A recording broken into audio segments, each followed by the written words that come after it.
Les microbes, ce sont des petits êtres vivants invisibles, mais qui ont des répercussions phénoménales sur la planète entière. Je m'appelle Sarah, je suis actuellement doctorante, donc je viens de rentrer dans ma 2e année. Je fais une thèse à l'INRAE sur les communautés microbiennes et plus exactement les interactions entre les microbes. Pour étudier ça, on a pris des communautés du sol qu'on a divisées en plusieurs échantillons. On a appliqué un traitement qui va tuer une partie des microbes. On va utiliser des UV, la congélation à moins 80 degrés. On a également utilisé des antibiotiques ou des fongicides ou des protisticides. Les communautés, pour qu'elles aient le temps de se reconstituer après les traitements que j'applique, je les mets dans des petits microcosmes.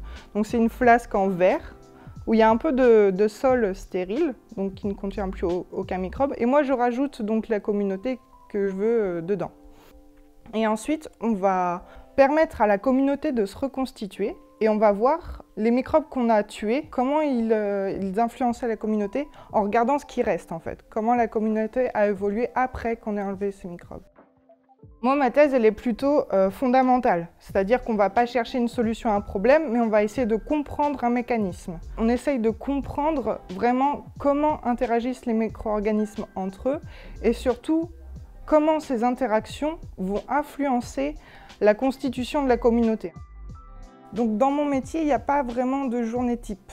Et c'est d'ailleurs une des raisons qui fait que j'aime beaucoup ce métier. Je vais avoir des périodes où je vais passer toutes mes journées au labo à faire mes expériences.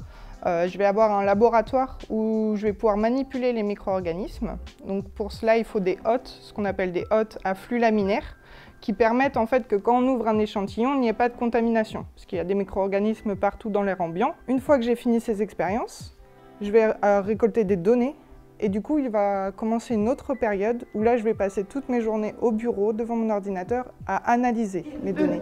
Ouais, les loups, c'était eux. Mais ils ont grossi ces deux-là. Moi, ce qui me plaît dans l'expérimentarium, c'est le côté vulgarisation scientifique. Mes parents n'ayant jamais fait d'études, mon compagnon a également fait un travail manuel et n'a jamais fait de longues études. Pour expliquer ce que je fais, je suis obligée de vulgariser en fait. Moi-même, avant de reprendre mes études, il y avait plein de sujets auxquels je ne comprenais rien. J'aurais bien aimé qu'on m'explique pour que je puisse comprendre, même sans faire 5 ans ou 8 ans d'études. J'ai un parcours un petit peu atypique parce que j'ai arrêté mes études pendant 6 ans en fait, de mes 18 à mes 24 ans. Quand j'ai appris mes études, je suis allée dans la nutrition. Et là, je me suis rendu compte que les microbes, ils influencent également énormément sur notre santé. J'ai vraiment l'impression de jouer quand je suis au travail. Et moi, quand j'étais petite, j'adorais les Pokémon. Voilà. Et là, j'ai l'impression de travailler avec les Pokémon, sauf que là, c'est plus des Pokémon, c'est des microbes. Faut pas que je les attrape tous, mais que je les analyse tous. Je suis une tueuse de microbes en masse. Ouais.